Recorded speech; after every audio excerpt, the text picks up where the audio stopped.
मी advocate Rahul Jhambare, जिल्हा महानगरपालिका कामगार संघटनेचा अध्यक्ष म्हणून आज पत्रकार परिषद घेत आहे. आज एक गंभीर विषय निदर्शनात आला की नागपूर महानगरपालिकेमध्ये एक बिंदू नामावलीचा मोठा घोळ सुरू आहे आणि त्यामुळे एका निष्पाप माणसाचा बळी गेला, ज्यामध्ये तो माणसाची नियुक्ती शेड्यूल कास्टमध्ये झाली.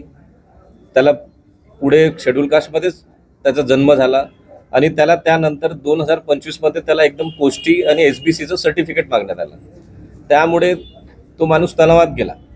ज्या SB सोबत किंवा कोष्टी जातीसोबत त्याचा कुठलाही तीड मात्र संबंध नाही आणि त्याला त्या समाजाच्या विषयी काही माहीत नाही, तरी त्याला त्या समाजात संवर्ग बदलण्यात कसा आला त्याच्यावर एक मोठा मानसिक आघात झाला. त्यानंतर त्यांनी आयुक्तांना तक्रार केली की बा मी शेड्यूल कास्टमध्ये नियुक्ती झाली, माझे सेवा पुस्तकेत शेड्यूल कास्ट महार म्हणून नोंद आहे, त्यानंतरही तुम्ही मला SBCमध्ये कसं प्रवृत्तीत केलं ह्याबद्दल मला एक्सप्लेनेशन पाहिजे.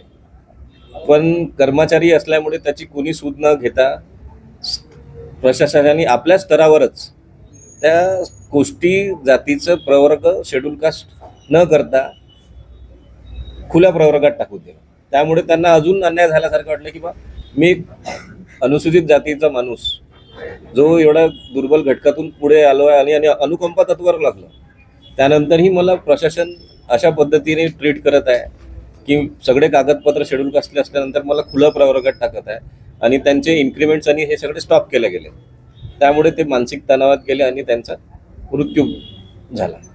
त्यानंतर पण आता या ताई फॉलोअप घेत आहे की बा काय करायचं. ते इन्क्रिमेंट आतापर्यंत त्यांनी रिलीज नाही केले किंवा कुठल्याही प्रकारची शासकीय मदत त्यांना आजपर्यंत मिळाली नाही किंवा त्यांचे पैसे पण मिळाले नाही, शासकीय पैसे. त्यामुळे आज हे पत्रकार परिषद आम्ही घेतली आणि 100% षडयंत्र आहे. कारण त्यांची नियुक्ती शेड्यूल कास्टमध्ये झाली, मग त्यांना रोस्टरमध्ये शेड्यूल कास्ट आहे तर रोस्टर चेंज कसं होऊ शकते आणि रोस्टर चेंज करणं म्हणजे हे एक कायदेशीर गुन्हा आहे.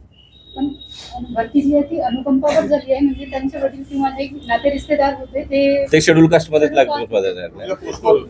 ते तुम्हाला आदेश क्रमांक दिला मी, त्याच्यामध्ये शेड्यूल कास्ट 122 नंबरवर शेड्यूल कास्ट दिला 112 आणि त्यांचा प्रवर्ग पण म्हणजे अनुसूचित जातीच दिलेला आहे. ते मजदूर म्हणून लागले होते क्लास 4. आमचा आरोप महानगर प्रशासनावर आहे की ज्या अधिकाऱ्यांनी हे रोस्टर चुकवलेलं आहे किंवा रोस्टर चुकवल्यानंतर त्यांच्या लक्षात आल्यानंतर त्यांनी लपवालपवीमध्ये त्यांनी रोस्टरच चेंज केला. म्हणजे अनुसूचित जाती माणसाला खुल्या प्रवर्गात टाकून दिले किंवा अनुसूचित जाती माणसाला कोष्टी समाजात प्रवृत्तीत करणे हा एक किती गंभीर बाब आहे. आणि या रोस्टर जर एकाच खाली चुकलं असेल, जर इनिशियल स्टेजला चुकलं असेल, तर जर फाउंडेशन चुकलं तर बिल्डिंग कोलॅप्स होईल. तर हे त्या प्रकारचं प्रकरण आहे. त्यामुळे यामध्ये 100% रोस्टरचा घोळ झालेला आहे आणि या घोळामुळे काही लोकांना अनैतिक प्रकारे प्रमोशन किंवा त्यांचा फायदा देण्यात आलेला. पुढील पाऊल काय राहणार? आता आम्ही आज पोलिसात तक्रार केली आहे, त्यानुसार आम्ही अॅट्रॉसिटीची मागणी केली आहे व सखोल तपास करायची मागणी केली आहे. कारण कसं आहे, यामध्ये ऑलरेडी पालिका प्रशासनाचे अधिकारी आहे आणि पालिकाच जर त्या गोष्टीची तपासणी करेल तर आम्हाला नाही वाटत की त्याच्यात काही निष्पन्न होणार. त्यामुळे आम्ही तिराईत संघटने म्हणून पोलीस उपायुक्ताकडे आम्ही तक्रार केली आहे व त्या पद्धतीने ते लोक रेकॉर्ड जमा करून माहिती करतील की कुठल्या अधिकाऱ्यांनी नेमकं त्या रेकॉर्डसोबत छेडछाड केली. ठीक आहे.